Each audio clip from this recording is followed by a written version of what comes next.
What's up, everybody? My name is Joseph. You guys are watching OPC Sports Talk.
And today we're getting back to some more OPC news. It's been a while, so unless the video's been gone good or has been a good, an upload. But I've been having a lot of stuff in my life going on, football and a bunch of other crap. So I just, if there's not that many uploads, don't worry about it. But today, Friday, we're gonna upload an OPC Sports Talk because I gotta talk about some news because there's quite a lot. Today we're gonna do the Eli Manning retirement. In the background, you'll see Eli Manning. This is when they beat the Patriots in the Super Bowl. But you know what? Number 10, Eli Manning, his career, 57,023 passing yards, 366 passing touchdowns, 4-time Pro Bowler, and a 2-time Super Bowl champion. Eli Manning definitely deserves this. He has a 16-year career. He's 39 years old. He spent his entire career with the Giants after the whole Chargers-Giants trade thing. And honestly, the man, he's the 7th of all time in both passing touchdowns and yards. So Manning, of course, definitely Hall of Famer in my eyes, and I think in almost anybody else's. The man had 2 times. Yeah, no, so I already explained this.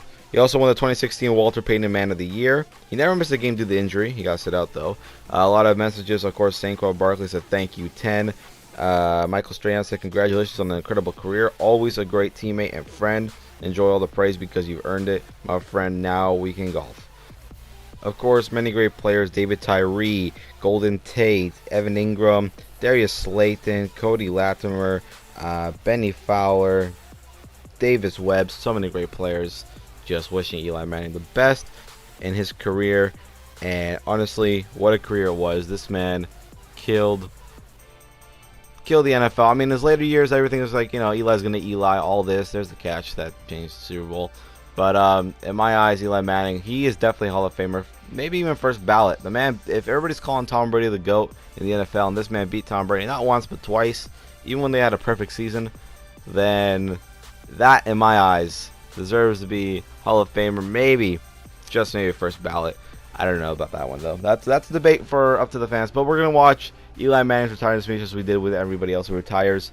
Eric Weddle just didn't get one, I don't think. So, anyways, here it is.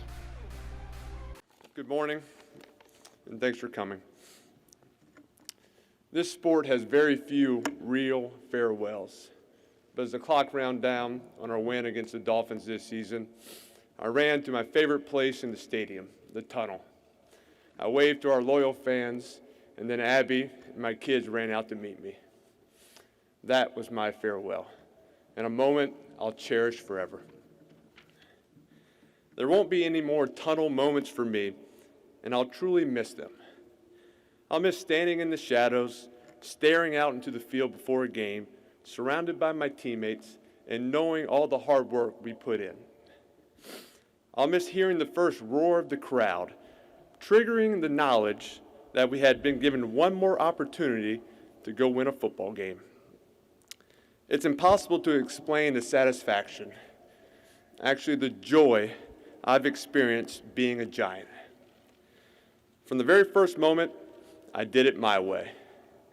I couldn't be someone other than who I am. Undoubtedly, I would have made the fans, the media, even the front office more comfortable if I was a more rah-rah guy, but that's not me. Ultimately, I choose to believe that my teammates and the fans learned to appreciate that.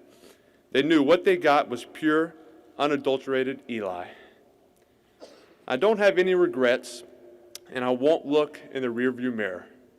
Would we have liked to have won more games or championships? Of course we would have. There were tough times that I learned and grew from, but I always knew the level of effort and sacrifice that my teammates and coaches made. We did all we could do every week. I choose to leave this game with only positive memories. Why harp on the not-so-proud moments? Where's the value in that? If there are going to be endless echoes, choose the good ones. For now, I'll focus on the touchdowns, the wins, celebrations with teammates, family, and friends, and sharing a cold beer in the back of a bus after a big game. I'll remember the OTAs and training camps. I'll remember the special people that make this organization what it is. During the past 16 years, many of the faces have not changed.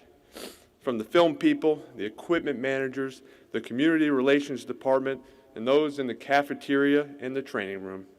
Each of them have become like family to me. I've watched as they've gotten married, and I've seen their kids grow. I'll miss the people, and I'll miss the life experiences that we've shared. I'll remember conversations with coaches, game planning, and meeting rooms.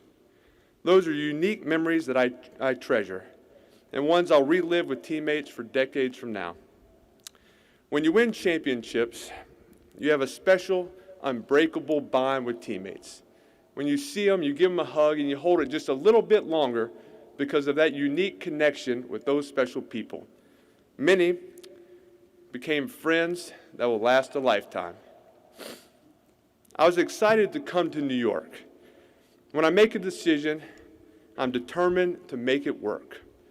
Abby and I became active members in our community, whether as parent volunteers for our kids' sports teams or supporters of local charities like Tackle Kids Cancer, March of Dimes, and Guiding Eyes for the Blind. I don't have a single regret, and ultimately, I think that it worked out for you and for me. We supported our community in the past, today, and since we're going to be sticking around here, we'll continue to support this community in the future. It's rare to have the privilege of playing an entire career with one organization. I'm proud to be one of the few, but even more so that it was as a Giant. There are a few people that I want to thank. Of course, the mayor and the Tisch family. You can be confident that no one has loved and appreciated wearing the Giants uniform more than I have, and that will never change. To Ernie Accorsi, 16 years ago, Ernie made the trade that made me a Giant for life. Thank you so much. To Coach Tom Coughlin, thanks for teaching me the work ethic, the discipline, and the value of team above all else mentality. To Coach Kevin Gilbride, thanks for always having my back and trusting and supporting me through my entire career. And of course, to all my teammates, if I named them all, it would take forever and no one would recognize me if I did. What I will say is that the best thing about playing all these years is the number of teammates that I can call real friends. And of all those friends, I'm lucky enough to have a few that have become as close as brothers. And of course, my family. I don't think I need to make public comments for my family to know how I think about them. But Abby, and to Ava and Lucy and Caroline and Charlie, you are my rock. And to the Giants fans, you are definitely unique. But I love you for that. I'm walking away today feeling like a New Yorker. Well, at least a Northeasterner. And that says a lot about a guy from New Orleans who went to Ole Miss. Since I've only been here, I'm biased when I say that the New York Giants are the greatest organization in the NFL in how they treat players, coaches, and personnel. The team's driving commitment to win football games. It's a rarity, but here, team always comes first.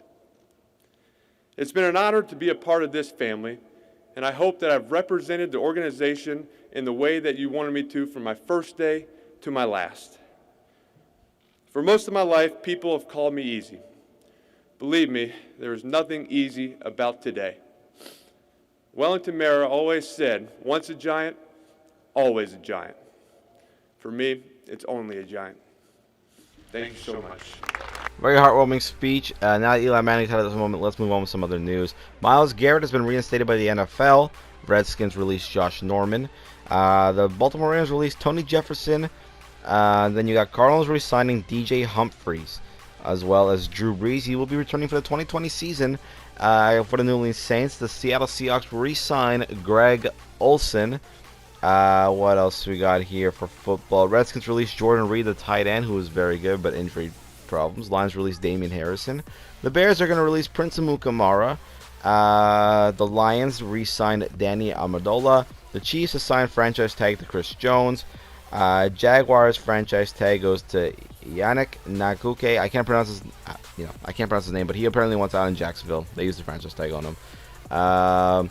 The Denver Broncos acquired AJ Bouye from the Jacksonville Jaguars, as well as the Chargers acquired Trey Turner from the Panthers. But in exchange, the Panthers got Russell Okung from the Chargers. And then Chargers re-signed Austin Eckler, the running back. In basketball news, Buddy Hield wins the 2020 three-point contest. Derrick Jones Jr. wins the 2020 slam dunk contest. Can we just talk about this? Aaron Jones got robbed again. This man jumped over to 7'7", I think 7'5", 7'4", but with shoes on. 7'7" taco fall. Oh my god. Didn't even push off of him. The man should have won it. He said he's done with it. Unbelievable. Team LeBron defeats Team Giannis in 2020 NBA All-Star Game. Kawhi Leonard winning the MVP of that game. Obviously, Team LeBron wore number 2 to support Gigi, the daughter of Kobe, and then Team Giannis wore number 24 to support Kobe Bryant.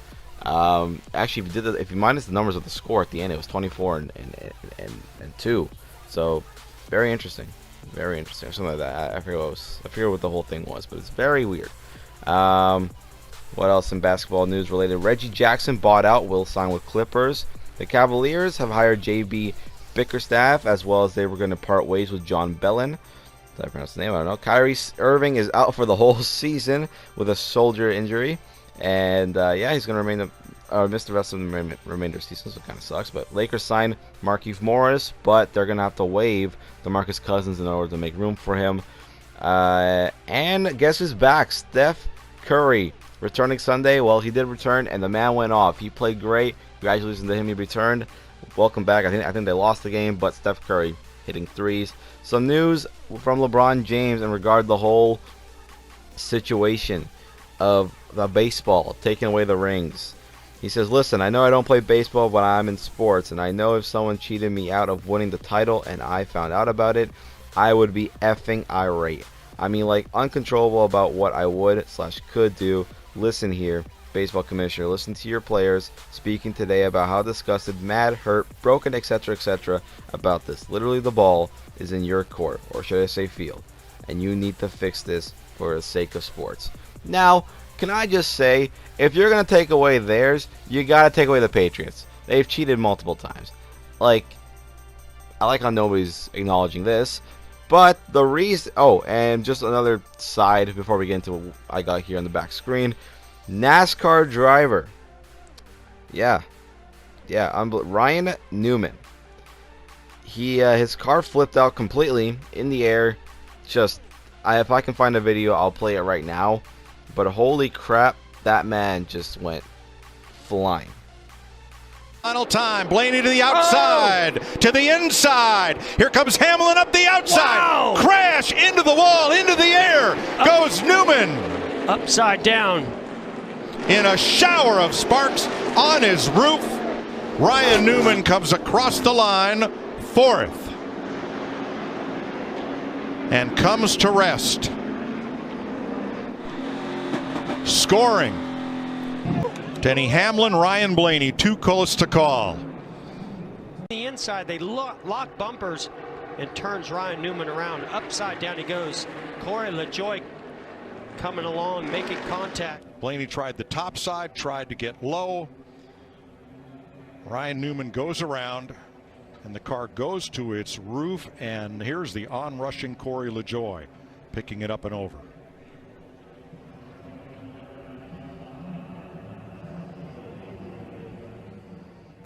I don't know if he's okay. I'm pretty sure he is, or he's in the hospital or something. But prayers up to the man. Anyways, it's happened a while ago. But yeah, damn. Anyways, the reason why we got this in the back. Oh, I forgot one more news. Sorry, Clippers signed Joakim Noah. Forgot he was there. Yeah. Anyways, the reason why we got this in the back, well, obviously Tony Romo. Congratulations, Tony Romo, because the man has now became the highest paid analyst in sports. This man's the highest paid announcer, and there's a reason why he is. I'm going to show you guys clips on why they made this man the highest paid. I think he got 17 million, something roughly around there. You know what he made as a quarterback when he was playing for the Cowboys? I'm so happy for this guy. I am so ecstatic, and he deserves every bit of this, in my opinion. He was getting 9 point something mil playing as our quarterback. Now he doesn't have to take a hit. He doesn't have to get smoked. He doesn't have to be injured. He doesn't have to memorize play. Well, I guess he has to memorize plays, and he's getting paid so much more than he did when he was our quarterback. So congratulations to Tony Romo. Man, completely deserves it. I'm gonna show you why this man got paid what he is. This man can see all, man. That's all I'm saying. They always have something unique on something like this. Over to Edelman. He's loading up to throw it. He's going to the end zone, and it's a touchdown. Sneak or something, don't they? Oh, they're killing it. Usually means a motion and a run out wide to the right. Here's the handoff into the end zone. They're going to run this ball. Kansas City's got to sell out. Here's a handoff to Burkhead. Burkhead pulls ahead and scores the touchdown. Back's got to help, so he has time to throw. Once again, Edelman in the middle of the field. Pocket sealed. Down the middle. Edelman again with a third down catch. Play action earlier. I can't see it here. This has to be a run. Second and goal. To Burkhead. Burkhead to the end zone. Hello. This is where the quarterback's going to roll right and launch the ball out of bounds. It's going to look weird. Rolling right. Launching out of bounds. And Tony stealing the signals once again. Well done, Michael. Looking as though he's going to run another play before the end of the quarter. He is not going to run this play. Why would he? He's trying to get him to draw off sides. He didn't even call a play in the huddle. 3rd and 6. And there you go, Tony. Jim, I got $5. This is a run to the left. I got to pay now as it's Henry. Stepping out for it. It's up for the fade inside to 16. Here's the pass to the end zone, and it is 16. It's Winston, middle of the field. Got the completion. Gonna have to hurry up and spike it. They'll get it snapped. They'll get it clocked with about 3 seconds.